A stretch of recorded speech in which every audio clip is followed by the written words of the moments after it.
Monsieur Opinski, donc Aaron Opinski. Vous allez nous parler un peu de linguistique et de votre projet de vous présenter à l'Académie française. Vous avez une conception conquérante de la langue que personnellement j'apprécie beaucoup et que je ne suis pas seule à apprécier, puisque c'est une des clés du retour de la liberté, je pense. On pourrait disserter là-dessus assez longtemps, mais je pense que vous avez beaucoup de choses à nous apporter et à nous expliquer en premier lieu comment est venu votre engagement et quels sont vos objectifs à la fois spirituels, si je puis dire, et concrets. Là, ce programme, nous essaierons d'être synthétique, ce qui est le propre de la langue française. Puisque j'en parlais récemment, Madame de Staël disait bien que, je fais un peu court, mais il est rare que les Allemands écrivent des livres, ce qui veut dire que les Français savent les écrire, parce que justement le problème du livre, c'est comme dans l'architecture, c'est le problème de l'unité. Donc c'est le problème de la synthèse. Et la question de l'unité de temps, de lieu et d'action est très très mal comprise. Certains élèves ou d'autres croient que c'est uniquement une règle parce qu'il faut dire non, non, c'est le moyen d'accéder à l'unité. Puisque par les spirituels, une, sainte, catholique et apostolique. Mais dès que vous n'avez plus l'unité, c'est que vous avez déjà deux choses. Donc s'il y a deux sujets dans un livre, c'est qu'il y a deux livres. Par exemple. Bon. Alors, mon engagement, ma méthode est toujours la même, c'est-à-dire que je suis confronté, c'est la méthode des Grecs, la science commence par l'étonnement, un jour vous voyez une pomme qui tombe d'un arbre, bon. Donc l'activité intellectuelle commence par l'étonnement. C'est-à-dire que le monde est complexe, comment comprendre le monde complexe sinon en le simplifiant? Et c'est le rôle de la grammaire, c'est le rôle de la science, c'est le rôle des lois, c'est même le rôle de l'architecture, c'est de représenter simplement un symbole. Et c'est pour ça qu'il y avait un blason. Bon. Et dans l'église syriaque, qui n'est pas très loin, je voyais le blason qui avait été détruit. Pourquoi? Parce que détruire un blason, cela veut dire détruire le langage de commandement. C'est décapiter. Donc, mais si on décapite, c'est pour remplacer par autre chose. Bon, vaste programme. Donc, j'ai commencé à écrire, si je veux dire de manière publique, lorsque j'ai vu que l'éducation nationale me demandait de détruire l'intelligence de mes élèves. Le premier qui vit un chameau s'émute à cet objet nouveau, et je me suis demandé pourquoi. Bon. Et donc ça a été le début de toute une réflexion, qui est 2 + 2 = 5 de nouvelles mathématiques pour une nouvelle société, clé pour les mathématiques, la perversion mathématique. Et Christian Jacques, qui est un archéologue bien connu, un égyptologue bien connu, m'avait dit « ce que vous dites, nul ne le dit ». Donc c'était une incitation à le faire.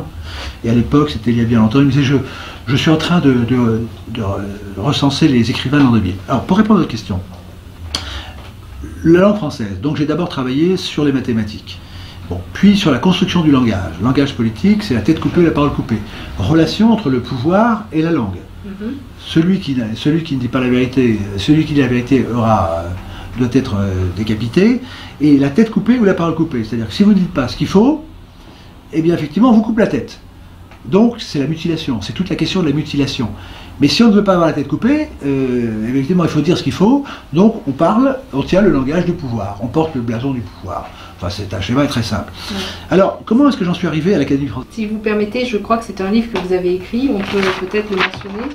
Voilà, la tête coupée, ça c'est paraît-il le livre maître, et justement on m'a appris récemment qu'au fin fond du Maroc, il y avait une Marocaine qui cherchait la voir, mais elle était introuvable.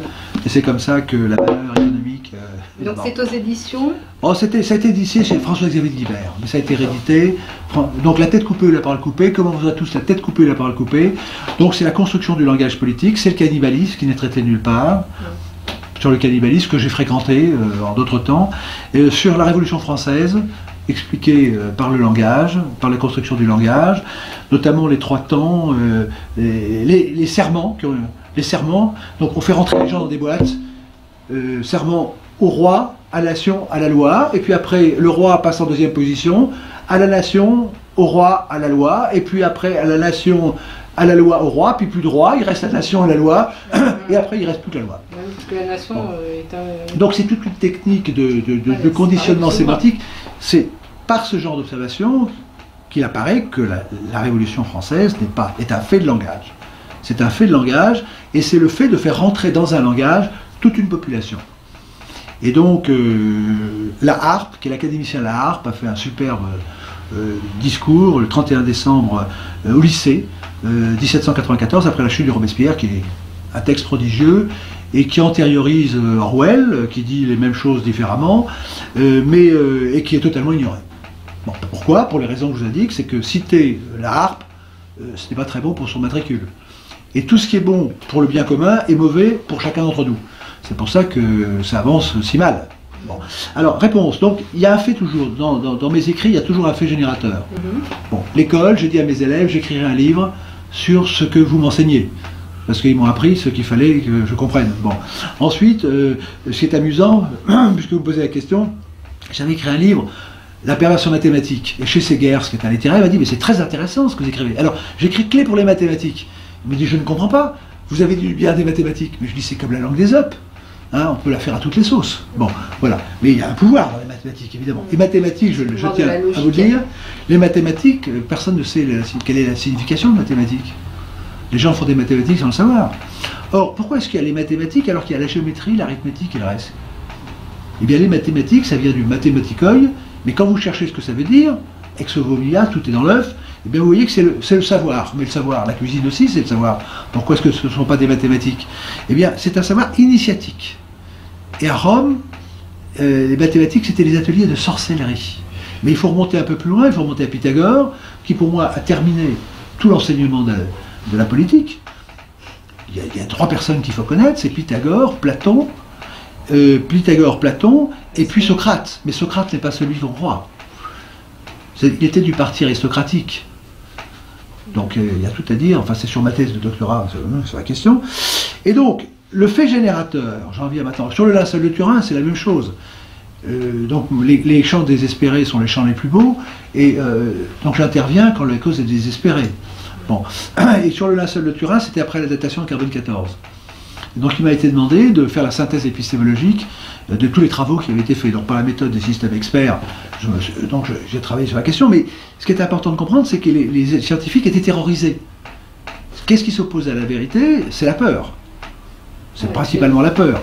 Et donc, j'avais vu qu'ils avaient peur d'être confondus avec ceux qui auraient démontré l'existence de Dieu. Donc ça a arrêté tous les Américains, parce qu'ils ont la bombe atomique, mais là c'était pire que la bombe atomique. Bon, alors, je suis intervenu par les méthodes toutes bêtes, et donc la méthode, c'est pas moi qui ai triomphé, c'est la méthode scientifique. C'est-à-dire, ne pas avoir peur, n'ayez pas peur, comme dit un grand scientifique. Bon. Alors, donc, il y a la conclusion, donc le fait générateur, il y a un problème à régler, c'est un problème d'épistémologie, donc il est justiciable du modèle épistémologique qui, je vous rappelle, a premièrement l'observation expérimentale, qui peut s'appliquer en maths, en sciences, partout. Deuxièmement, la mesure, avec les règles. Troisièmement, vous en déduisez une théorie. Après, vous validez au centre par la non-contradiction. Le débat non contradictoire, la justice, c'est une rigolade, une vaste farce. Comme la vérité, vous savez que la vérité est totalement exclue du monde judiciaire. C'est ce qu'ils appellent l'exception de vérité. Mais c'est tellement une exception que madame, dont je ne citerai pas le nom, qui a un cours de cassation, a dit que c'est un chemin tellement semé d'embûches qu'il est quasiment impossible d'y arriver. Voilà. Et donc sur ce motif, je suis allé devant la Cour européenne, ils m'ont dit il n'y a aucune preuve de violation des droits. C'est-à-dire que quand la vérité est impossible, ça ne gêne pas la Cour européenne. Donc, je passe donc sur le sujet. Et donc, sur le linceul de Turin, je dis donc le fait générateur, c'est cette contradiction. Modèle épistémologique, il y a la non-contradiction, mais verrouillée par une procédure. C'est-à-dire que s'il n'y a pas un arbitre, ça ne peut pas fonctionner. C'est pour ça que le débat soi-disant démocratique ne fonctionne pas, il n'y a pas d'arbitre. Et donc les arbitres sont les médias, c'est-à-dire c'est le pouvoir. Et les primaires sont intéressantes, parce que les primaires ont contourné justement ce que certains appellent, ce qu'on peut appeler le paradoxe de Condorcet. Donc c'est-à-dire qu'il est sorti du modèle qui permet de faire élire celui qui était prévu. Bon, bref. Alors on revient, donc fait générateur, pardon. Excusez-moi, je vous coupe un tout petit peu. Je voudrais revenir sur ce que vous avez appelé la mesure, le phénomène de la mesure. Parce que si nous n'avons pas d'unité de mesure propre, qui soit commune à chacun, comment peut-on même initier un débat? Comment peut-on même converser? Sans parler de débat, comment peut-on se comprendre? Et je pense que toute la problématique de la langue est aussi une problématique de la mesure, et ce qui nous rapproche effectivement des sciences, des mathématiques. Et j'en viens au fait suivant, c'est qu'il me semble que dans la systématisation qui est faite actuellement de créer des spécialités, des matières très autonomes les unes des autres, développant un jargon particulier à chaque matière, que ce soit en sciences ou dans les sciences dures ou molles, j'ai envie de dire, ou même dans ce qui n'est pas des sciences. On déconstruit le langage, on déconstruit la mesure commune, permettant aux gens de se comprendre et permettant aux gens de raisonner, et de raisonner ensemble. Dites-moi si je me... Je pense à la phrase « l'homme est la mesure de toute chose » pour Pythagoras. Bon, alors, vous avez totalement raison dans ce que vous avez dit, donc vous partez de la mesure. Moi, je pense que c'est un des éléments... et vous arrivez au jargon. Bon. Alors, effectivement, la mesure est essentielle. Bon, la mesure est essentielle. La mesure, j'allais dire, il a des mesures, Brice. C'est qu'effectivement, bon, sous sa forme la plus simple, mais sur laquelle on pourrait discuter, vous avez le mètre, vous avez, comme quand vous voulez vendre, et ben, il faut un instrument de mesure pour les poids et mesures. Bon. Et donc ça permet de communiquer économiquement, mais en termes de langage, nous pourrions dire que il y a plusieurs niveaux de mesure, mais on pourrait les résumer dans les valeurs des Grecs, la mesure du beau, du vrai et du bien. C'est-à-dire qu'à un moment donné, il faut se rattacher à ce qui va faire l'accord. Alors il y a aussi, éventuellement, l'attribut. Les Anglais disent « right or wrong, it's my country ». Donc la mesure du britannique, c'est eux-mêmes. Ils se mesurent à eux-mêmes, c'est soi. Donc on a toujours raison, c'est un instrument de mesure comme un autre, il vaut mieux pas être en face, bon.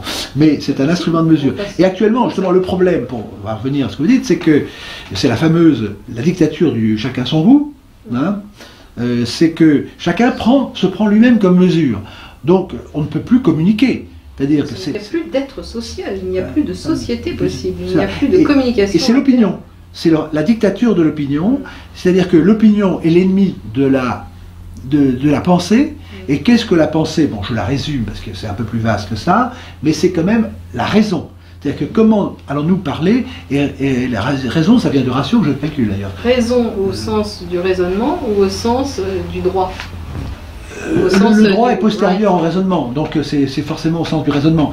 Alors pour aller, donc il faut cette mesure. Alors justement, toute la construction grecque, tout est basé non seulement sur la mesure, mais sur le canon de la mesure, c'est la règle. Oui. Parce qu'on ne peut pas dissocier la mesure et la règle. Non, effectivement. Et ceux qui ont travaillé dans l'informatique comme moi, si je peux dire, savent bien qu'il y a toujours la règle de gestion, la règle financière, etc. Donc il y a la mesure, il faut bien une unité, et il y a une règle qu'on va appliquer. Et puis après, il y a un critère. Il y a critère, bon.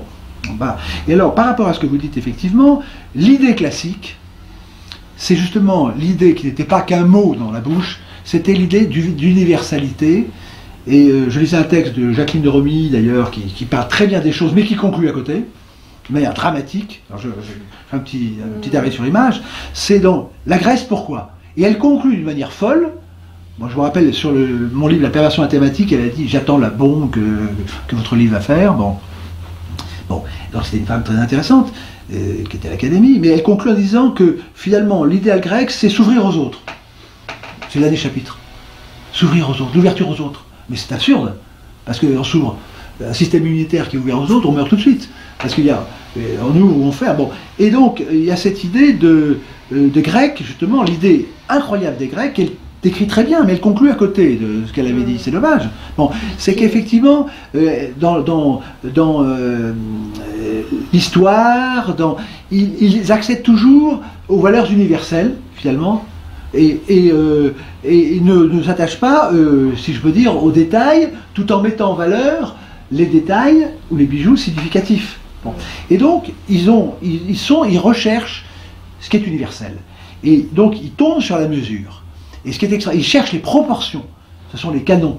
Donc, et ces proportions, ils ont tellement bien trouvé la mesure, si j'allais dire, quantitative, qu'en voyant le Parthénon, tout le monde trouve que c'est beau. Donc, c'est construit par la mesure, mais par l'observation. C'est-à-dire qu'ils ont découvert que certaines proportions sont belles ou pas belles. Et ils les mettent techniquement en valeur. C'est intéressant de voir comment les colonnes sont faites, avec des gabarits, enfin, c'est extraordinaire. Mais à partir des moyens élémentaires qu'ils avaient, mais en faisant de grandes choses, tout à coup, la vérité de la belle proportion apparaît. Donc c'est le rapport entre le beau et la quantité. Bon. Et donc, après, ces règles sont capitalisées, si je peux dire. Une fois qu'on a découvert, on continue, et c'est le rôle des académies. Le rôle des académies, c'était la transmission des règles, non pas pour les copier bêtement, comme le croient les modernes, puisque les seuls véritables modernes sont les classiques, parce qu'ils sont éternellement modernes. Donc, parce qu'ils ont les règles. Et donc, ils les adaptent. Donc, bon, la modernité, c'est biodégradable. Et alors, pour arriver au jargon, donc les Grecs ont voulu garder, et c'est le rôle de l'académie, garder une langue pure, de regarder ce qui est accessible à tous. C'est-à-dire que plus la connaissance est une pyramide, plus vous êtes en haut de la pyramide, plus tout le monde comprend. Quand vous dites beau, vrai et bien, en gros, tout le monde comprend quelque chose. Mais après, bon, quand vous travaillez dans une multinationale ou dans une très grande société, vous constatez que, bon, j'ai personnellement eu accès aux lettres des dirigeants d'une multinationale que je ne citerai pas. Vous voyez que le texte du fondateur ou du patron est toujours simple. Il dit quel est son but, quel est son plan, quelle est sa méthode. C'est dans un langage non jargonné. C'est une langue naturelle. C'est un véritable délice parce qu'on comprend, c'est court, c'est synthétique. Et plus vous descendez dans l'organigramme, plus c'est un jargon. Passe-moi du B28, tu auras du B42, mais bon, incompréhensible. Je pense qu'il y a toute une dialectique à faire sur la règle, parce qu'il y a la transmission de la règle initiale, celle qui permet de comprendre et de concevoir le monde, et aujourd'hui la multiplication des règles. Alors, et la multiplication des règles, en réalité, c'est la destruction de la règle. Alors, là, il faudrait peut-être distinguer ce qu'est la règle, il faudrait définir, question de définition de mots ou de choses, et puis ce qu'est le code. Hein, c'est-à-dire que les règles... alors là, on arrive à une distinction qui est fondamentale, qui a un rapport à ce que vous dites, c'est la différence entre la loi et la règle. C'est-à-dire que la règle vous donne en droit la coutume. C'est-à-dire que c'est une règle, mais qui est basée, qui est incarnée, si je peux dire. C'est ça. C'est-à-dire qu'elle est... C'est une loi. Les coutumes, c'est à force de... C'est-à-dire que la révolution, c'est notamment le passage entre la loi démocratique, qui était la coutume, il y en avait des centaines, et passer à la monarchie totalitaire de la loi.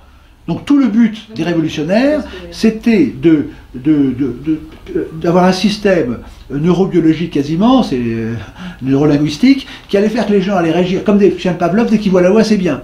C'est-à-dire que c'est ce qui explique extrêmement bien la harpe, parce qu'il se pose la question de la révolution. La révolution donne un chiffre. Il dit que sur la population française, qui est à peu près 26 millions d'habitants, il dit qu'il y a 300 000 révolutionnaires. Ça dépend, il y a plusieurs jus de révolutionnaires. 300 000, ça me paraît énorme. Bon, surtout qu'il y a les révolutionnaires au début. Mais prenons 300 000. C'est une infime minorité qui, au nom de la majorité, va martyriser tout le monde. Or, il dit, il suffisait de l'empêcher. C'est la situation actuellement. Il dit, ces gens-là tiennent un discours fou, enfin je vous le traduis, mais cette folie, elle devient la loi. C'est-à-dire que quand vous regardez les dirigeants actuellement, que je distingue totalement d'une élite, c'est la pègre. Ceux qui dirigent, c'est la pègre. Qu'est-ce que c'est que la pègre? C'est les profiteurs. Bon, l'élite, c'est au contraire bienfaisant. Donc arrêtons de dire ces élites pourries. Oui, c'est absurde. C'est comme dire le blanc-noir. C'est un contresens absolu. Les élites, elles existent en France, elles sont opprimées, et ce sont les élites qui doivent prendre le pouvoir. C'est ça la problématique, elle est là. C'est que le bon monte et que le mauvais descendre. Donc arrêtons de parler d'élite, c'est absurde. Bon, c'est absurde. Et donc le propre de ce que dit la harpe, c'est qu'il suffisait de les arrêter. Et le passage sémantique, ça veut dire épistémologique et intéressant, c'est la folie devient loi. C'est-à-dire que les gens actuellement respectent la loi. Vous prenez le mariage pour tous. Bon, la définition de la loi Taubira est totalement illégale. Mais personne n'a eu le courage. Je me suis battu. Illégal par rapport au droit naturel et par rapport à l'essence de oui, mais même sans aller jusque-là, par rapport à la grammaire, c'est-à-dire la non-contradiction. Bon, l'article 1 de la Taubira, d'ailleurs, qui évite de formaliser, parce qu'il y a les définitions de choses et les définitions de non-grammaire. Et là, ça m'introduit à l'académie. C'est ce mot mariage qui m'a fait arriver au divorce avec l'académie, si j'ose dire, pour faire un petit jeu de mots. Bon. Donc, le mot mariage, il y a les définitions de choses, ça se traduit par le verbe être. La définition de nom, c'est j'appelle. Donc on peut dire j'appelle Kleenex, un petit paquet, etc. C'est arbitraire. Les définitions de mots sont arbitraires. Les définitions de choses ne sont pas arbitraires, elles doivent dire ce qu'est la chose. On n'a pas le droit de dire, en grammaire, un chat est un animal qui fait miaou ou qui aboie. Et ça, c'est le langage, c'est la grammaire Taubira, si vous voulez, qui n'est pas encore édité, mais qui va peut-être citer. La grammaire Taubira, c'est de mettre deux choses contradictoires dans le même mot. Parce que si c'est indifféremment du sexe, il fallait dire le mariage et l'union. Pourquoi parler de sexe? Puisque c'est indifférent du sexe. Bon, on voit bien qu'il y a un petit problème, il y a un petit tour de passe-passe là. Or, le propre de la langue française, tout ce qui n'est pas clair n'est pas français, donc la grammaire de Taubira n'est pas claire. Bon, si je peux dire. C'est-à-dire que c'était le rôle, justement, de ceux qui ont inventé la langue française, qui, je rappelle, est une langue de l'intelligence. Qui ont construit alors la langue. C'est une langue construite, c'est une langue de l'intelligence, qui a été voulue comme une langue de l'intelligence par l'élite, justement. C'est l'élite en France, qui s'est groupée autour de l'élite politique qui était le roi. Vous savez, les mots sont terribles, les mots, parce qu'il y a une vérité des mots.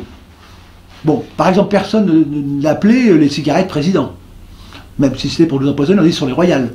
Bon, je devais discuter avec les gens, ils disent j'ai été reçu royalement. Personne ne dit j'ai été reçu présidentiellement.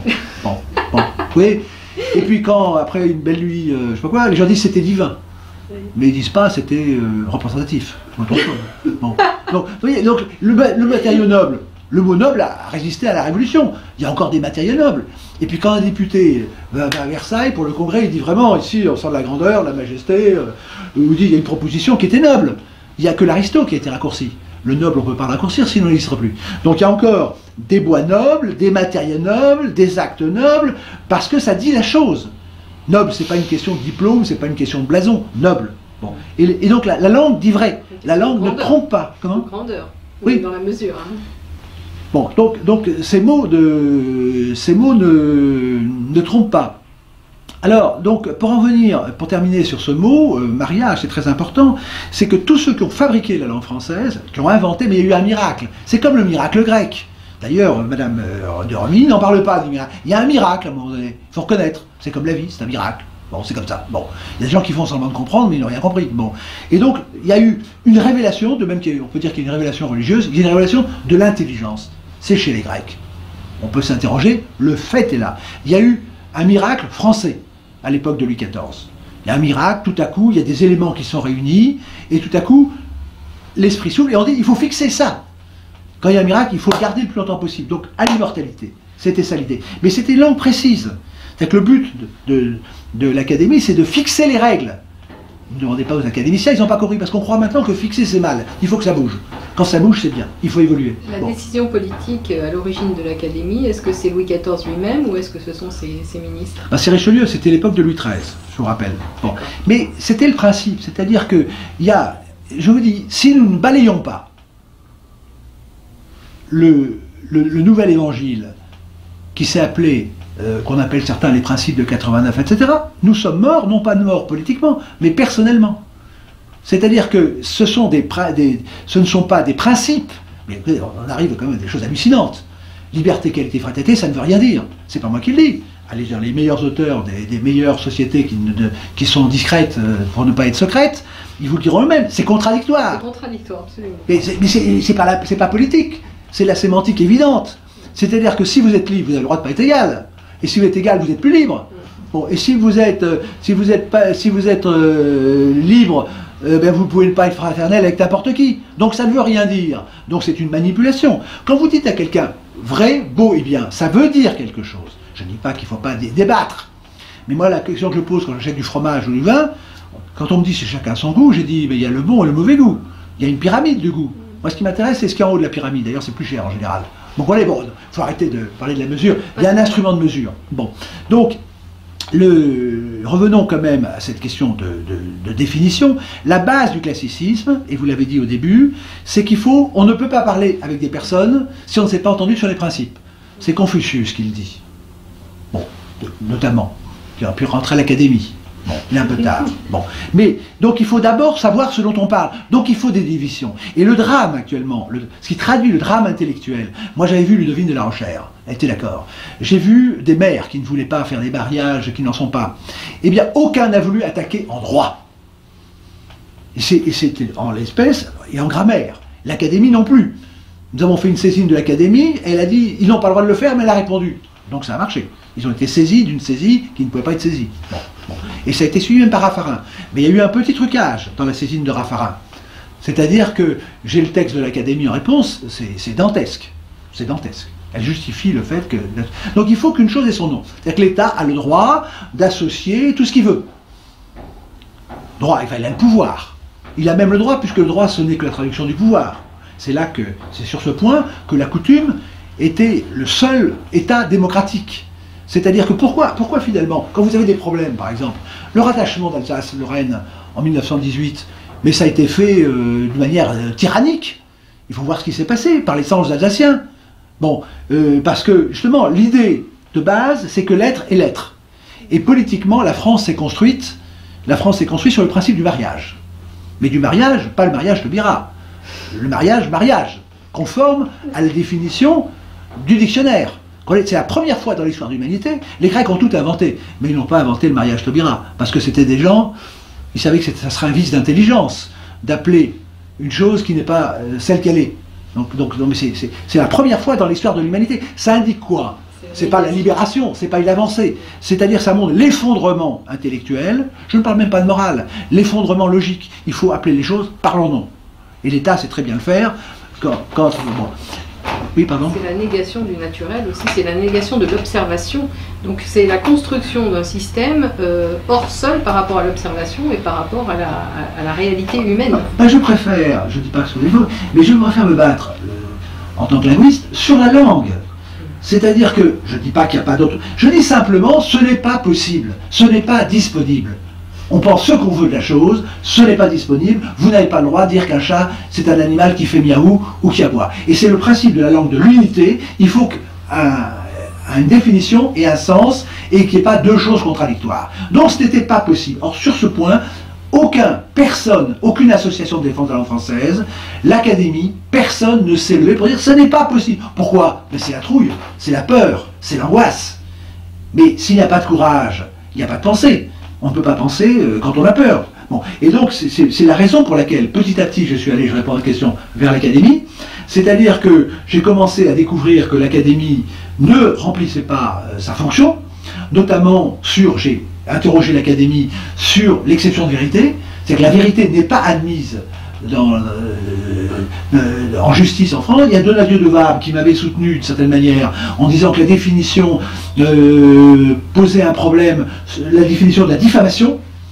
Parce qu'il faut comprendre les choses, c'est-à-dire que vous parlez de la mesure. Bon, qu'est-ce que c'est que la mesure de la vérité? Qu'est-ce que c'est que la mesure de la justice? C'était les sujets qui passionnaient les Grecs, qui ont passionné ceux qui ont fait la langue française. Quand vous avez un adjectif verbal, est-ce qu'il faut qu'il y ait un nu au milieu ou pas? Enfin, dans certains cas. Donc, c'était comment est-ce qu'on peut... Le rôle de ceux qui ont fait la langue, c'est de donner à ceux qui allaient l'utiliser, c'est-à-dire les littéraires, les écrivains, qui ont toujours été au-dessous, ça n'a jamais été les maîtres de la langue, et aux scientifiques et aux autres, les moyens de penser. Mais pour penser, il faut des outils. Et ces outils sont consubstantiels à la langue, et dans les statuts de l'Académie, c'est décliné. C'est-à-dire que l'Académie devait donner des règles certaines. Ne demandez pas à Madame Carrière d'Encausse que ce sont des règles certaines, puisqu'elle dit que la langue s'est fait toute seule. C'est formidable. Bon, c'est comme les enfants, ça se fait tout seul. Mais c'est quand même, on croit rêver quand même. Il faut relire les statuts. Donc on ne peut pas à la fois se réclamer de Richelieu, je réponds à votre question, bon, comment s'est faite l'Académie, on pourra en reparler si vous... Bon, on ne peut pas en même temps se réclamer les statuts pour porter un uniforme, une épée, etc., avoir la garde républicaine qui fait tambour, avec la statue d'ailleurs, excusez-moi, la statue de, non pas de Louis XIII, de Richelieu, d'un autre, mais vous avez Napoléon qui est là, il est toujours là, Napoléon. Il est là aux Invalides aussi. C'est pas lui qui a fait les Invalides, mais il faut le mettre partout. C'est la figure de la démocratie. Expliquer. Bon, il faut toujours qu'il soit là. Bon. Et donc la règle doit être l'exactitude pour penser. Et c'était le rôle de l'Académie. Alors elle décline les outils. Parce que Mme Carrière d'Encausse dit également que, en gros, faisant court, la langue française et ses instruments sont devenus les ennemis à battre. C'est-à-dire ce sont les moyens de penser, mais ce sont les moyens d'être. Alors, on ne va pas faire un débat académique pour savoir si on peut penser sans langage. Concrètement, on ne peut pas penser sans langage. Et si on n'a pas appris le langage assez tôt, on ne peut pas penser. Et d'ailleurs, il y en a qui ont encore un langage qui ne pensent pas. Donc, c'est même pas suffisant. Bon, il ne suffit pas d'avoir un langage piégé, un langage avec des mots, des virus. Bon, j'ai un très beau texte, le Franck Ferrand. Quand Franck Ferrand interpelle le président de la République en disant qu'il ne sait pas parler, et qu'il dit, il y a un secret, dites-nous, qu'est-ce qu'il faut faire? J'ai le texte que je pourrais lire, c'est effarant. C'est effarant. Bon, et les instruments sont déclinés dans les statuts de l'Académie. Il y a le dictionnaire, il y a la grammaire, il y a la rhétorique, parce que le but c'est de rendre la langue éloquente. Et en dernier, il y a l'art poétique. Pourquoi l'art poétique? Je pense notamment à l'art poétique du Boileau, parce que l'art poétique permet d'atteindre le sublime. Alors qu'est-ce que le sublime? Il y a eu des débats, notamment au cercle Lamoignon. C'est est-ce que c'est l'application des règles ou c'est quelque chose d'autre? Mais non, évidemment, c'est pas l'application stricte des règles, c'est pourrait-on dire, la transcendance des règles. C'est les règles appliquées au sublime. Le sublime, c'est c'est la victoire totale, c'est comme le beau absolu, il n'y a plus rien à dire. Vous voyez, donc les règles permettent d'atteindre. Mais voilà, ça. Donc le but, c'est une échelle qui permet d'atteindre le sommet. Pour ceux qui n'ont pas compris, l'échelle, c'est fait pour monter. Bon, maintenant, c'est fait pour descendre. Bon, c'est l'échelle de l'école. Bon, pourtant, vraiment. Et donc, il y a ce manque de courage d'oser appeler les choses par leur nom. Et ça, c'est tout à fait... moi, qui suis passé devant les tribunaux, c'est tout à fait évident. Alors, donc, la question, maintenant, c'est de remettre en ordre de bataille l'académie, que chacun s'oblige à appliquer les règles, et parmi ces 4 moyens, je rappelle, sont vraiment les instructions. Il y a l'explication de texte. Maintenant, plus personne ne sait faire une explication de texte. Bon, vous n'avez plus, d'ailleurs, Madame Karine Lancause l'a remarqué, bien entendu, elle a raison, il n'y a plus de dissertation. Les gens choisissent l'explication de texte, mais ils ne savent pas ce que c'est qu'une explication de texte. Non, on voit qu'il y a un plan de destruction de l'intelligence. Les mots ont été pervertis, et le sens profond... Alors, ils sont plus que pervertis, c'est-à-dire que c'est très astucieux, c'est-à-dire qu'ils sont des virus dormants, c'est-à-dire qu'ils vous envoient dans le mur, c'est-à-dire qu'ils pensent pour vous.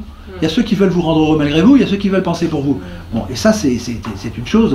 Et parmi les 4, l'Académie a seulement traité le dictionnaire. Et là, elle est très contente parce que dans la 9e édition, elle est multipliée par 2 les nombres. Parler de la mesure. C'est que maintenant, il y a 60 000 mots. Bon, mais il n'y a pas de grammaire, donc on ne sait pas comment ça s'organise. Il n'y a pas de rhétorique, on ne sait pas parler, et il n'y a pas d'art poétique. Et donc l'Académie, les quarts de place, c'est-à-dire qu'elle ne remplit pas sa fonction. Et surtout, elle ne se réunit pas, vous l'avez dit, pour traiter ces jargons. Vous parlez, c'est comment faut-il traiter ces langages, et comment faut-il permettre aux mots clés, maintenant tout le monde parle de citoyen, alors le citoyen partout, pour permettre aux humains, et aux Français en particulier, d'accéder aux valeurs essentielles qui sont les valeurs spirituelles, puisque vous parlez de spirituel. C'est-à-dire que, quand même, moi j'ai vécu avec des cannibales, et bon, j'ai une bonne culture cannibale, et d'ailleurs, les enfants, c'est dans les feuilles de bananier, pour ceux qui sont intéressés. Bon. Mais c'est très intéressant de parler avec les cannibales. Ce sont des gens qui sont moins barbares que d'autres, parce qu'au moins ils croient que quand ils mangent quelqu'un, ils mangent l'âme, ils sont plus, finalement, conscients des choses que ceux qui mangent des poulets aux hormones, sans savoir que les poulets de grains sont meilleurs, parce qu'on mange l'âme de la bête. Et puis la santé avec. Donc je dis ça sur une mode un peu humoristique, mais de parler avec eux, parce qu'ils savent très bien que l'athéisme, par exemple, bon, qui a été dit aristocratique, c'est le comble de l'imbécilité scientifique. Pourquoi? Parce que l'athée, enfin, il faudrait regarder ce qu'il a derrière la nuque. Bon. Mais l'athée, parce qu'il y a toujours un Dieu, c'est Napoléon qui disait la révolution n'a jamais été sans roi, mais l'athée n'a jamais été sans Dieu. Le premier Dieu visible, c'est lui-même. Il suffit de parler avec l'arrogance, bon, c'est la dictature du chacun à son goût. Bon. Mais ce qui est important, c'est que, pourquoi est-ce que les Grecs croyaient en Dieu? Parce que c'était des scientifiques. Alors on peut après discuter sur l'identification de Dieu. Mais c'est la cause des causes. C'est-à-dire que la base de la science, c'est qu'il y a des causes. Mais s'il y a une cause des causes, cause toujours. Mais cette cause, c'est Dieu, forcément. Donc si vous voulez, alors là je suis en train de vous faire une... puisque vous m'en donnez le plaisir, si je peux dire, c'est de faire la démonstration qui est à faire, c'est-à-dire qu'il faut battre en race campagne tous ces menteurs, tous ces imposteurs qui ont effectivement impressionné, si vous voulez, l'ancien évangile, et les classiques, pour ne pas rentrer dans le religieux. C'est-à-dire que je me suis occupé j'étais engagé dans la communication à une époque. Et alors, à un moment donné, il se posait la question de la musique. La musique est un langage. Et alors, on disait, qu'est-ce qu'on leur met dans les oreilles à ces gens-là? Bon, vous voyez, je le dis un peu simplement, parce qu'il y a un temps mort entre 2 personnes qui interviennent. Et alors, qu'est-ce que vous voulez choisir? Est-ce que vous mettez du biniou? Bon. Vous mettez danse provençale? Bon.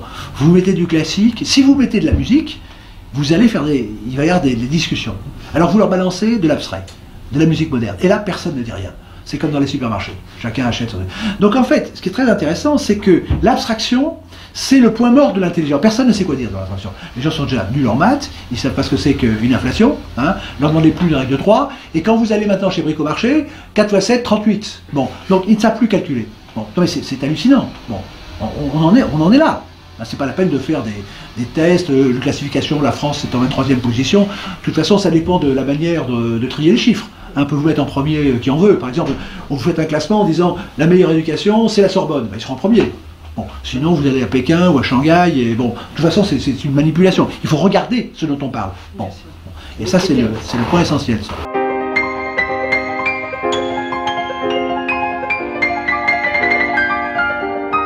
Il faut battre en race campagne les menteurs, mais il faut avoir soi-même la conviction que ce sont des menteurs. Je vais vous donner un petit exemple sur la démocratie. Si je vous dis 9 juillet 1789, ça ne vous dira rien. Il faut rétablir le langage sur ses pieds, la logique sur ses pieds, le rapport de cause à effet. Je vous donne un exemple. Tout le monde parle de démocratie, et c'est ce que vous disiez. C'est-à-dire que c'est du jargon. On jargonne la démocratie. Alors la personne n'y comprend rien. Vous comprenez, il y a les primaires, les secondaires, les tertiaires, bon, il comprend. Il y a les radicaux socialistes, il y a les socialistes qui ne sont pas radicaux, il faut radicaliser les trucs. Les gens sont perdus. On a la même chose en économie avec le capitalisme. Et en droit, c'est pareil. En droit. Tout est comme ça. En droit, on vous dit, en droit, la démocratie, c'est qu'on n'a pas le droit de se défendre soi-même, il faut un avocat. Les donc c'est un agent. Des slogans. Bon. Et donc, en fait, on fait rentrer, pour aller dans votre sens, bon, c'est ce qui est traité finalement dans ce livre qu'avait pris Philippe Guillaume, c'est que on interdit le débat par un langage jargonné. Absolument. Pourquoi? Parce que le pouvoir, il veut le garder pour lui. La révolution, d'abord on dit au roi, nous sommes souverains. Il y a eu deux révolutions en 89. La révolution contre le roi, si on peut dire, et après la révolution contre le peuple. La date, c'est le 9 juillet 1789. Ce qui s'est passé avant la prise de la Bastille, parce qu'ils égorgent, c'est les gens qui ont le pouvoir qui égorgent. La révolution, c'est pas d'égorger pour prendre le pouvoir, c'est quand on a le pouvoir, on tue les autres. Il ne faut pas se tromper dans l'ordre des facteurs, c'est très important. Or, le 9 juillet 1789, eh bien, les députés, ils sont votés leur immunité. Voyons. Bon. Et deuxièmement, que le mandat n'était pas impératif. Et c'est encore dans la Constitution. C'est-à-dire qu'ils ont voté le fait que le mandataire n'a aucune obligation vis-à-vis du mandant. Donc c'est une farce et attrape. Eh bien, ce que je vous dis, c'est la base de tout. Parce que le principe logique, vous êtes un mandant. Donc on pourrait dire d'une certaine manière, avec un peu d'humour, que les dernières élections démocratiques, c'est celle des États généraux. Qui est toujours un symbole d'ailleurs. Quand on veut se parler, c'est les États généraux. États généraux. Bon, donc ils se réunissent. Bon. C'est que dans les cahiers de doléances, qui sont encore un mot, eh bien effectivement, les mandants, au début on ne leur a pas raconté qu'ils allaient élire des gens qui dès qu'ils auraient le pouvoir, les opprimeraient. Ça n'a pas été dit comme ça, c'est dommage, ça a été plus honnête. Bon, mais ils n'ont pas pensé. Alors on dit aux gens, qu'est-ce que vous voulez? Alors ils écrivent, mais est-ce qu'il y a un rapprochement comptable qui est fait entre ce que voulaient les électeurs et ce qui a été fait par les élus? C'est jamais fait ça. Or qu'est-ce qu'ils voulaient en gros? Ils voulaient garder leurs privilèges et moins d'impôts. Et bien ils ont eu plus de privilèges et que des impôts. La révolution a complètement inversé. Et comme ils sentaient bien quand même que, en principe, c'était l'ancien droit, le mandant, évidemment, il dit au mandataire ce qu'il va faire, et si le mandataire ne le fait pas, on lui coupe la tête. Il y avait les JB de Montfaucon, 120 places pour ce genre de situation. Mais ils ont été supprimés. Donc maintenant, vous n'avez jamais de banquier au bout d'une pique ou autre chose. Non. La dictature s'est installée le 9 juillet 1789. Le mandat n'était pas impératif. C'est-à-dire que la logique ne fonctionnait plus. C'est-à-dire qu'il n'y avait plus rien de responsabilité. C'est l'absence de responsabilité. L'absence totale. D'ailleurs, aux États-Unis, sans prendre comme modèle les États-Unis, il y a quand même une sorte de serment qui est fait de respecter. En France, rien du tout. Le président de la République arrive, on ne lui demande pas s'il a le bac, rien du tout, il y va. C'est le seul endroit où on puisse rentrer en jargonnant seulement. Hein, on vous dit, mon ennemi c'est la finance, on fait l'inverse, c'est pas grave. Enfin, bon, je serai normal, totalement anormal, je viole la grammaire, et il n'y a pas de sanction. Et les gens disent, il faut appliquer la loi. Ah, c'est la loi. C'est le Dieu, loi. Alors, quand on prétend qu'actuellement nous sommes la laïcité, non, il y a un Dieu, c'est la loi. Il y a un Dieu, mais absolu, infaillible en plus. Donc, voilà, alors, donc, dans cette idée de mandat qui n'est pas impératif, c'est la tyrannie. Il faudrait revenir sur la définition du mot loi. Ce serait intéressant, puisque la loi a beaucoup varié dans ses objectifs et dans sa quantité. En termes qualitatifs et quantitatifs, on parle de loi et on ne dit rien, finalement. Alors la loi, bon, on pourrait faire une définition académique, mais bon, il faut reprendre toujours les origines. Je ferai seulement une petite remarque, mais importante, c'est parce que il y a l'aspect, disons que le principe du droit romain, c'était quand même le droit naturel et le droit positif. Bon. Le droit naturel, on peut dire que ce sont les règles naturelles qui s'imposent, on pourrait presque dire règles. Bon, c'est l'observation scientifique. Il y a aussi les lois scientifiques, on est d'accord, donc elles s'imposent, donc elles sont naturelles. si elles ne sont pas fausses. Elles sont liées à l'observation. Et puis, alors, l'homme s'est fait Dieu, en quelque sorte. Il y a une petite histoire, je ne sais pas si le temps est compté, mais c'est l'histoire de Villon, de Marot qui est en prison. Et alors, il y avait de l'humour à l'époque. Il est en prison. Il dit, je suis en prison, alors c'est au nom du roi. On dit, ouais, c'est au nom du roi, c'est... Mais, alors comme il était intelligent, il se dit, le roi, mais il n'est même pas au courant, je pense. Donc il fait un bon petit texte, un bon petit texte poétique au roi en disant, écoutez, je suis en prison, grâce à vous, est-ce que vous l'êtes seulement? La manière de prouver que vous êtes roi, c'est de me libérer. Et il a été libéré. Mais à ce moment-là, le jury se dit, c'est ennuyeux, parce que quand on marque au nom du roi, le roi existe. Tant qu'il y a un roi, il peut me désavouer, parce que c'est pratique. On est mandataire, donc on fait ce qu'on veut. Hein. Bon. Et alors, à ce moment-là, ils ont dit, bah, c'est ça. Alors, ils font la révolution, ils coupent la tête du roi, ils disent, c'est génial, maintenant, il n'y a plus que le mandataire. Et alors, l'imprimeur arrive, affolé, il dit, avant, on vous arrête au nom du roi. Alors, le bon démocrate, prétendu tel plutôt, n'est pas gêné. Il dit, écoutez, c'est simple, vous remplacez le R de roi par L. Et ça continue à fonctionner. Et c'est toute la logique des serments au nom du roi, de la nation, de la loi. Donc les gens, le commun des mortels, obéit à la loi comme il obéissait au roi. Mais le roi ne faisait pas des lois. Et c'est ça la tyrannie actuellement. C'est que le roi faisait des ordonnances. C'est-à-dire distinguer le damier, c'était la coutume, mais qu'il n'avait pas inventé. Oui, la loi Taubira, c'est une loi de tyran. C'est-à-dire que de changer la grammaire, ou changer la coutume. Donc, Madame Taubira apparaît effectivement comme la pire des dictatures, celle qui change l'ordre du langage, qui oblige, surtout le pire, c'est d'obliger toutes les fonctions publiques à violer l'intelligence, donc à mutiler l'intelligence. Parce qu'obliger quelqu'un à utiliser un mot contradictoire, c'est une mutilation. C'est la pire des choses, c'est pire que de mettre quelqu'un en prison. Parce que quand elle est en prison, on ne dit pas qu'il est libre, en général. Donc là, vous dites, mais non. Et après, c'est de dire qu'on s'est trompé. Et c'est la culpabilisation. Donc c'est un exercice de mutilation terrible qui a été présenté. Bon. Est-ce que vous décrivez, est-ce que c'est pas l'achèvement d'un processus plutôt que le début d'un processus? Parce que quand on traduit le terme stylo par outil scripteur, par exemple, c'est déjà le désengagement de la langue, du concret, du cas concret, matériel. Alors le grand échiquier, je ne sais pas si je réponds à cette question, mais c'est le nominalisme et le réalisme. Bon, ce qui est traité là dans ce livre, la querelle du nom et c'est le rapport entre le verbe et le nom. Est-ce que c'est le nom qui fait la chose, est-ce que la chose qui fait le nom? Oui, bon. Et donc, le principe, et c'est pour ça que je vous dis, Clémenceau, qui a fait une phrase très terrible sur la République est un bloc, personne ne lui a répondu. J'ai le texte, pas ici, mais la Révolution est un bloc, j'accepte, je soutiens les loyales de Nantes, tout, bon, et c'est bien dit d'un côté. Et c'est bien dit, c'est un langage terroriste. Mais il a dit à ceux qui étaient en face de lui, nous nous battons sur nos principes, vous ne nous avez jamais répondu. Donc il faut faire un combat, au lieu de répéter comme des perroquets, les valeurs, les valeurs, les valeurs, il faut complètement éradiquer les fausses valeurs. Et donc, réincarner le langage. Voilà, il faut réincarner, et là la langue française est l'outil. Et c'est ce que je disais, c'est que la grande ruse de guerre, c'est d'obliger l'ennemi, si je peux dire, à sortir de ses positions, et je veux dire, le bon camp, c'est-à-dire celui de la langue française, a quitté ses positions. Les gens sont complexés, comme Mme Carrère d'Encausse dit. L'Académie est libérale, elle n'est pas dogmatique, ça ne peut s'expliquer de plusieurs manières, mais prenons ce qui est le plus charmant, c'est la peur, pour ne pas voir autre chose.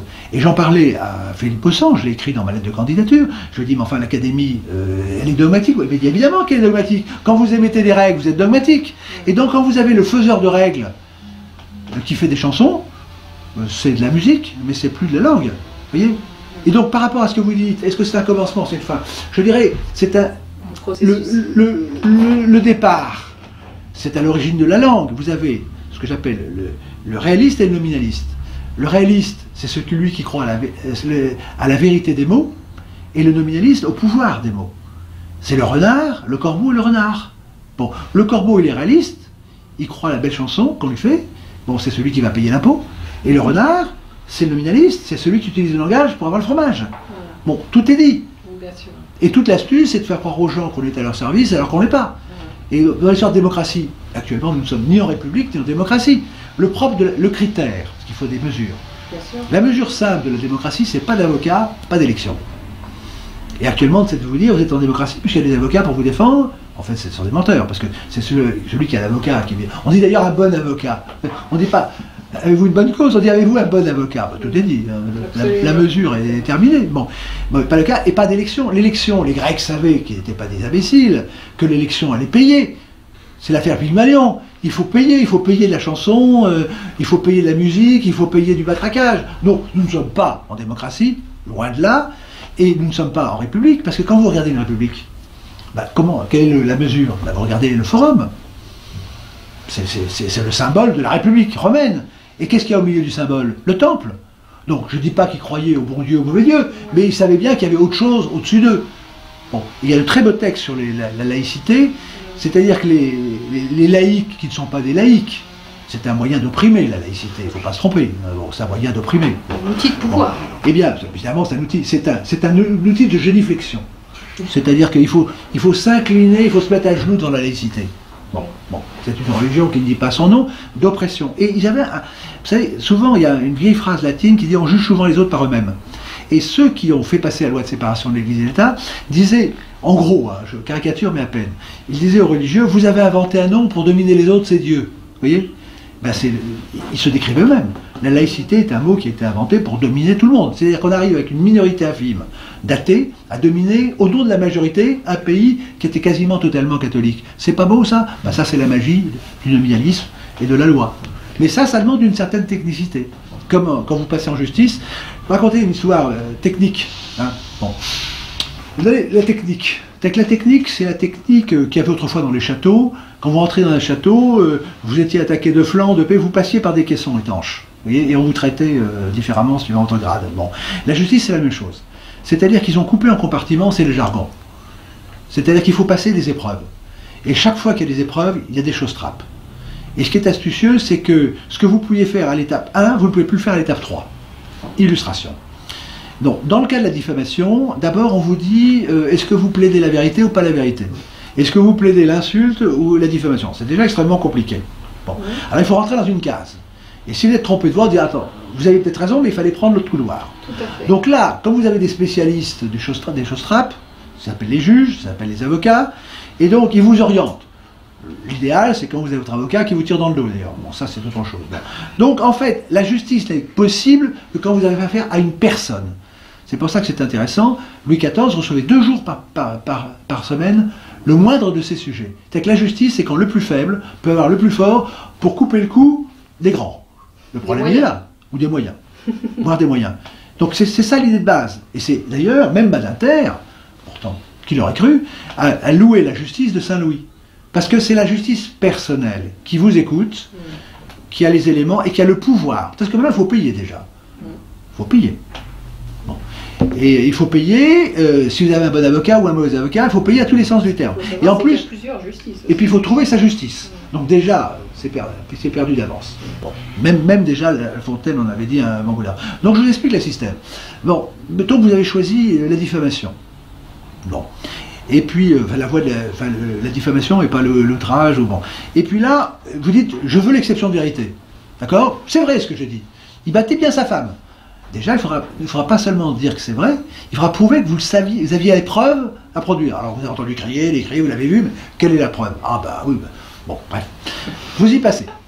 Alors là, vous dites, alors on vous dit, c'est très mal, vous avez dit ça, ça et ça et ça. Il y a par exemple 5 paragraphes.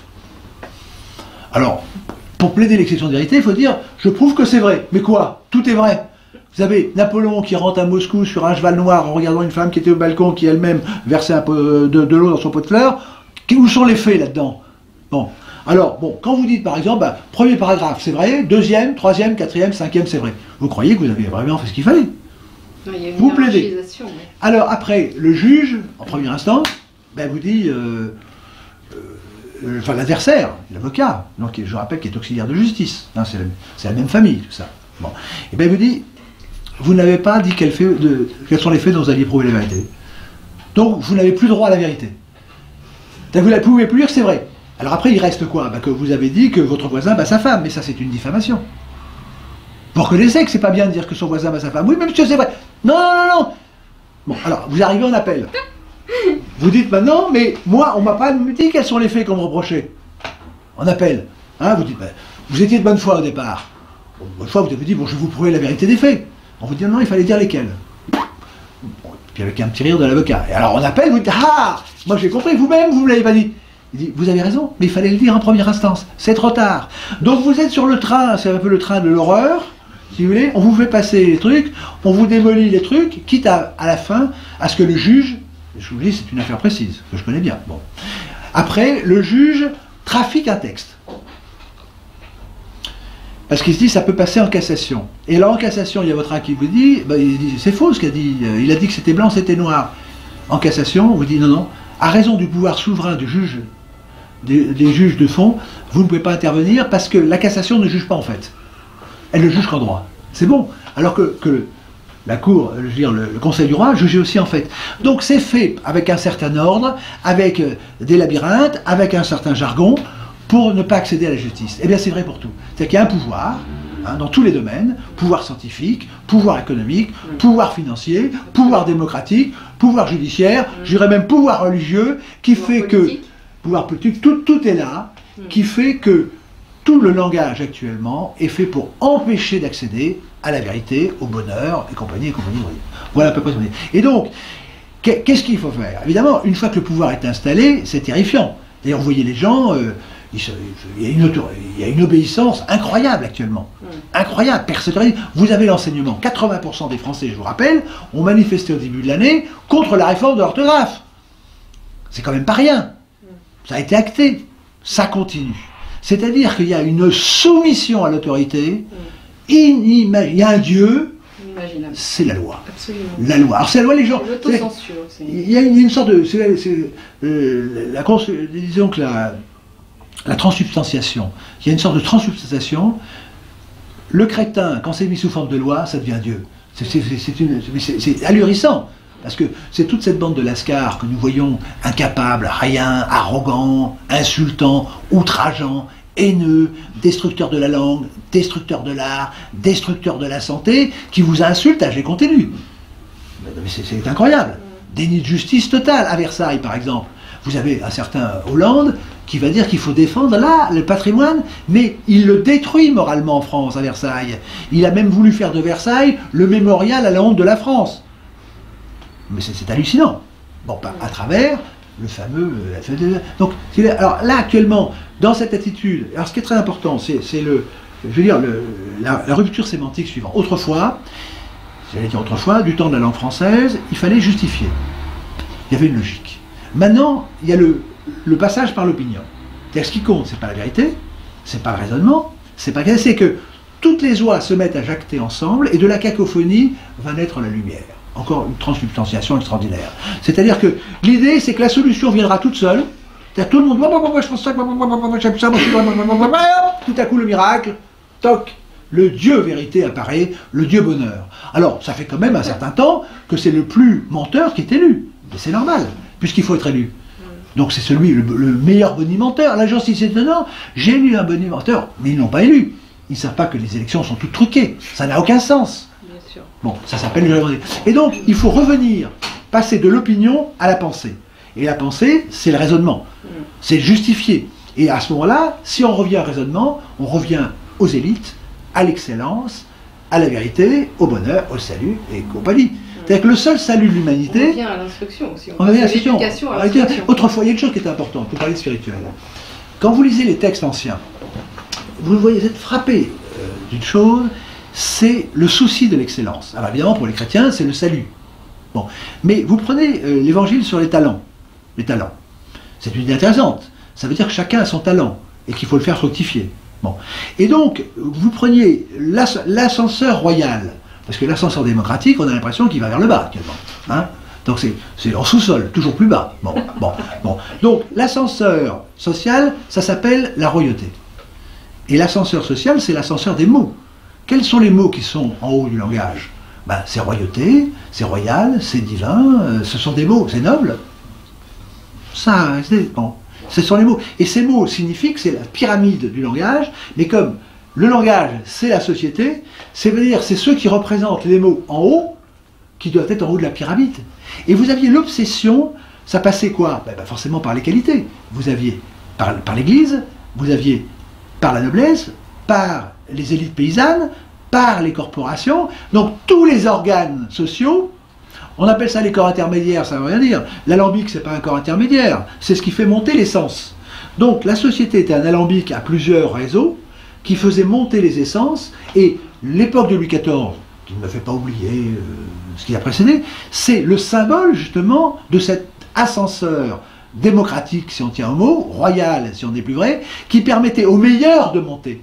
C'est ça le problème. Et maintenant, les meilleurs, c'est une menace. Les meilleurs, il faut les écraser. Donc, et ça a donné quoi? Une chose qui est vérifiable. C'est pas la peine d'aller dans les statistiques. Où est-ce que les riches dominants actuellement veulent aller? Dans les beaux quartiers. Mais évidemment, dans les quartiers historiques. Dans les châteaux, d'ailleurs. Okay. Et qu'est-ce qu'ils font quand vous avez Hollande qui se fait servir? Il se fait toujours avec un décor Louis XIV derrière. Ce sont des gens sans domicile fixe. Bon, voire sans papier. Ce sont des illégaux, ce sont des clandestins, ce sont des transfuges. Donc ce sont des coucous. C'est-à-dire qu'ils n'ont pas d'architecture, ils n'ont pas d'art, ils n'ont même pas de service de cuisine, ils ne savent pas faire la cuisine, ils ne savent pas choisir le vin, ils ne savent pas parler français. Qu'est-ce qu'ils font là? Et bien justement, c'est qu'il y a un système truqué. C'est-à-dire que ce sont des gens qui sont là, comme dans les camps de concentration, les capots. C'est-à-dire quand vous voulez faire garder des gens bien, vous prenez des capots. Vous prenez la lie, et alors vous êtes sûr que les gens seront bien gardés. C'est tout, c'est toujours l'inférieur qui va dominer le supérieur. Donc c'est ça le problème de fond. Parce que quand même, les Français sont étonnés quand ils voient le résultat. Quand vous votez, c'est pour le meilleur, vous avez le pire. Il faut voir si c'est truqué quand même. Forcément, c'est truqué. Hein? Donc le fond, et la clé, je le dis, c'est dans le langage. Il n'y a pas à avoir de théorie particulière. Il faut faire confiance, comme dit Madame Cardon. Il faut avoir foi dans la langue française, dans ses outils, hérités des Grecs. Il ne faut pas oublier, c'est que ce sont les poupées russes. Les Grecs ont fait, les Romains ont ajouté, le latin a rajouté, le latin d'église a rajouté, il est plus compact, il suffit de comparer, et le français a un devoir. C'est-à-dire qu'il y a onos, onus, l'honneur, c'est un devoir, et il suffit de revenir aux clés de l'intelligence. Parce que ce n'est pas la grammaire pour ennuyer, ça fait réfléchir, ça fait penser, c'est l'art de penser. Et à ce moment-là, on se sent très fort, hein, parce que, comme le dit un texte rhétorique que je lis, la confiance, c'est pas moi qui ai confiance en moi, j'ai confiance dans les lumières, finalement, de ces grands esprits, dont, finalement, qui ont été validés, dont l'autorité a été respectée et authentifiée par les siècles. C'est-à-dire que nous avons toute l'histoire de l'intelligence avec nous. Il suffit d'être, et ça sera peut-être ma conclusion, c'est la fameuse phrase, si nous voyons si loin, c'est parce que nous sommes peut-être des nains, mais montés sur des épaules de géants. Et les gens ne savent pas que quand ils parlent, ils croient parler, ils ne parlent pas du tout, c'est rien.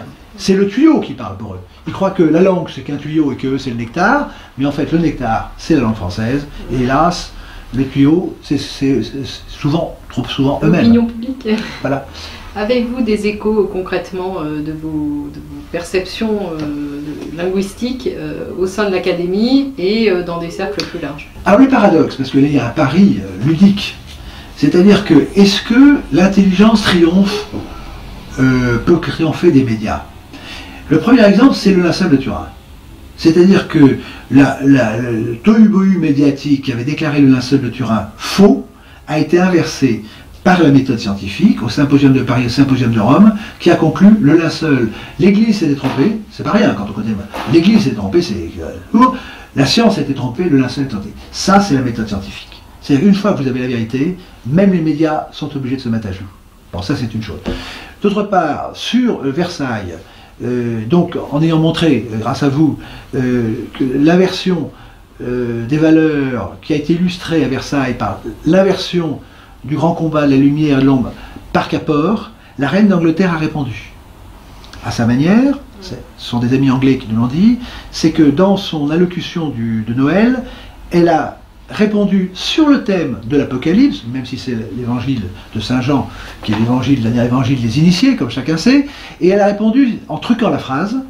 La vraie phrase, c'est « La lumière, lui, dans les ténèbres, et les ténèbres ne l'ont pas reconnu. » Et elle a dit la lumière, lui, dans les ténèbres, et les ténèbres ne l'ont pas étouffé.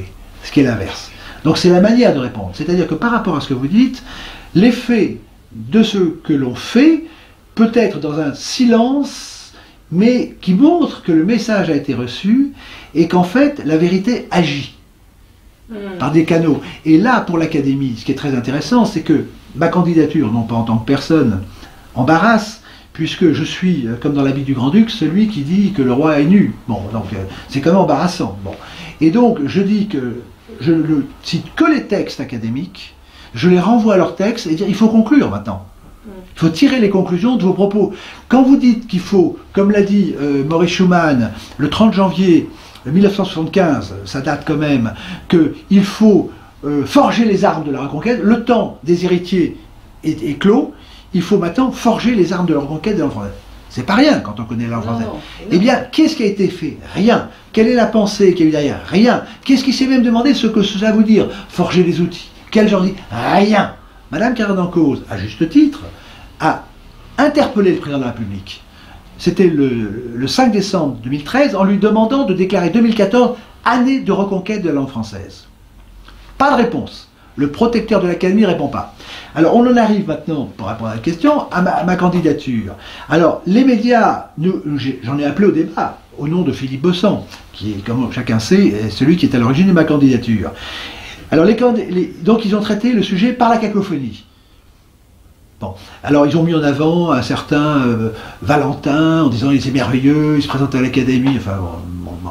Mais puis à la fin il y a eu une attaque frontale avec un certain mot que je ne prononcerai pas par Le Point, qui a voulu terroriser les académiciens avec ce fameux mot. Bon, ça a repris, mais on en parlera, c'est un traitement qui a été traité et défini, parce qu'il faut que ça définisse. Et bon, il se trouve que j'ai eu 2 voix, ces 2 voix se sont éteintes, je n'ai pas perdu de voix, ce sont les 2 voix qui sont éteintes, bon, depuis. Mais, nouvelle candidature, parce qu'il faut voir comment ça avance, c'est-à-dire que, reprenons une phrase, Mitterrand disait, on ne me voit pas bouger, mais j'avance, vous voyez. Donc il faut avoir des instruments de mesure pour savoir d'abord si on est sur la bonne route, ça s'appelle la boussole, bon, et puis après savoir si on avance. Et là c'est le filin que l'on fait passer au bord du bateau pour voir le nombre de nœuds. Bon. Donc ma thèse est pas, j'avance parce que j'ai des contacts avec l'Académie, j'ai des discussions, ouais, bon, donc, ça avance parce que la logique avance. Le cerveau est aspiré par la vérité. C'est un instrument assez bizarre, le cerveau, c'est comme l'éponge. Bon. Et donc là, les médias ont fait un silence total. Donc première stratégie pour étouffer le bruit, deuxième, la chambre sourde, pour ceux qui connaissent. Et là, j'ai fait passer comme un article, et là il y a eu quand même une élection blanche. Mais il y a un candidat qui dit il faut reconquérir, et qui se recommande, ma candidature c'est, je réponds, vous m'avez appelé, j'arrive. Enfin j'arrive, la thèse arrive, rien. Et donc ça ne peut pas durer indéfiniment. C'est-à-dire qu'en mettant la vis d'Archimède bien placée, en insistant, il va se passer quelque chose.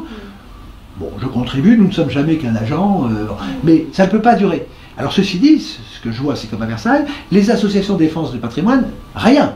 Moi j'ai reçu d'une association que je ne nommerai pas un petit Père Noël, avec un drapeau français, en disant il faut que le Père Noël parle français. Voilà, bon, voilà la défense, non, mais on croit rêver, je ne dis pas qui c'est, parce que bon, voilà, donc restons, nous approchons de Noël, non, mais voilà, et donc il y a, pour des raisons personnelles ou autres, il se trouve que je fais encore la marche en tête, et seul, bon c'est pas seul, mais il y a quand même des gens, donc maintenant, le projet, je suis en train de faire un manifeste, je l'ai lancé à l'Académie, pour la reconquête de la langue française, et il faut effectivement que les Français se mobilisent. Pourquoi?